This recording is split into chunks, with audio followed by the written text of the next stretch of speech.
Good morning, chillers. Grabe. Napakalamahal ng gas. Ngayon pa lang, mas mamahal pa daw next week. So, kung magkano yung binayaran ko ngayon? Nasa 3.7.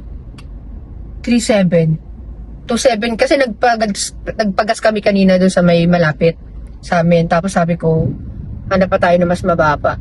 Pero ganun pa din. Tapos ang haba ng pila, 3.7. Pinultank na namin, tapos yung truck pa, tapos yung L3, bukas ipapapultank na rin namin. Tapos bibili kami ng galon, dahil bibiyahe po kami ng Ilocos para mas naman kami, tipid-tipid pa rin kahit paano. Ayun. And today ay March 7, 2026. Papunta po kami ngayon ng San Juan, Batangas. Mag-ocular po kami doon ngayon. Dapat na naka-schedule pa to sa Miyerkules, pero pinush ko na ngayon kasi busy nga po. Busy ulit.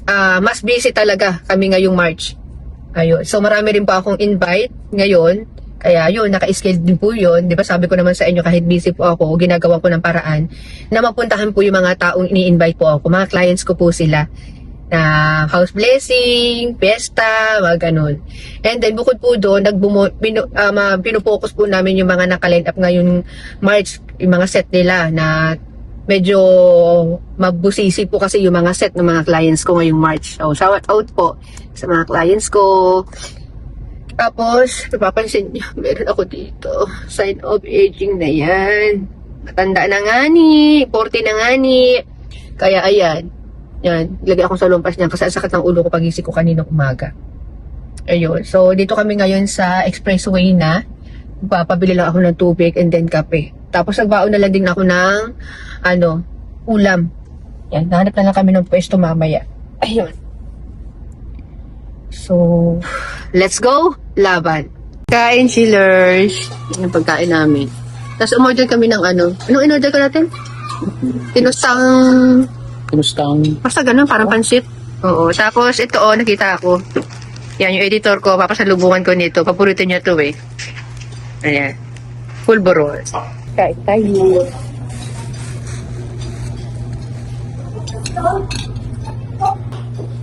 Mas mas mahal to kaysa sa amin talakito. Na. Ito sa Pampano. Ito pala yung chillers, First time kong makakakain nito. Ayan, first time. Lagi kami dito sa Batangas. Ngayon lang. Ano tawag yung sinunog? Basta yan. Kain ulit.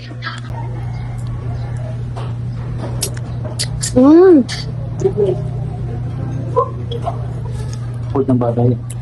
Matamis lang. Gusto ko pa rin yung totoong, yung timpla ng magugustuhan ko ng mga bata. Parang barbecue, yung flavor niya. Yung itim ang ngipin mo dito.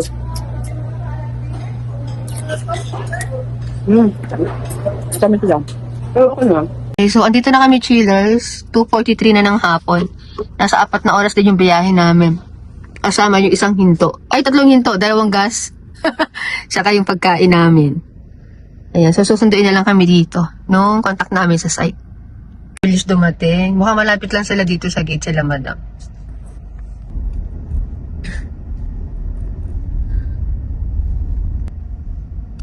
Okay, this is it. Ito na.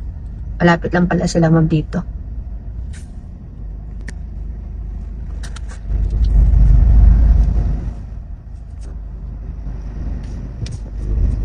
Ayan. So, ayan, chinelas, katapos lang namin mag-usap nila, sir, at saka ni madam, through video call. And then, so, ito yung magiging setup. Maglalagay kami dito ng coffee table, console, tapos blinds po lahat yung mga kwarto dito sa baba.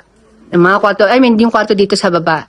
So, may mga part na mga, dito, ng mga bintana na hindi na palalagyan ng blind kasi gusto ni mama liwanag yung bahay. So, ito sinukatan namin to na pang blinds.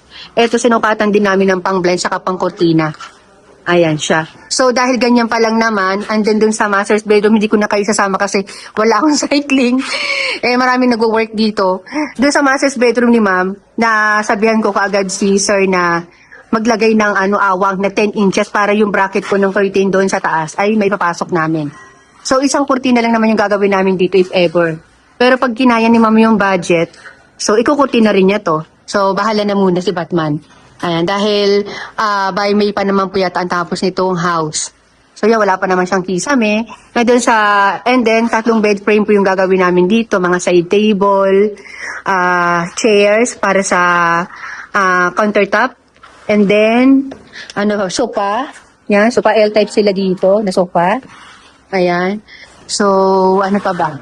Yun. At kapag ganito po yung status ng pinapagawa nyo yung bahay, ina-advise ko po rin po talaga na i-reocular namin. Or, pwede namin maiwasan na mag-reocular na rin dito pala kasi nga kausap ko or magiging contact ko na rin yung mismong foreman ba? Ano ba dito si Sir George? Foreman po ba siya? Architect? Contractor. Ayun, sila. Shoutout kay ma'am at kay sir. Yo, so contact ko siya dito para if ever na yung mga sukat na may kailangan liitan, maliliitan namin. Nabibigay ko na lang sa kanila yung mga sukat ng bed na isinukat ko dito. Ayan. So, pati yung mga parts pa ng outlet na gusto ko, sana yung outlet na dun sa side by side ng bed frame nila. Yun. Yan ang kagandahan naman pa nag-ino-okay lang ng ganito pa lang yung bahay. At least na paghahandaan po ng mga gumagawa. Masasabihan namin. Ayan. So, yan ang chillers. At biyahe na rin kami pa uwi. Pero, pahinga na muna siguro ng saglit sa daan dahil malaylay yung biyahe namin. Nasa 4 na oras din, walang hinto. Ayan. So, thank you for watching and see you on my next vlog. Bye!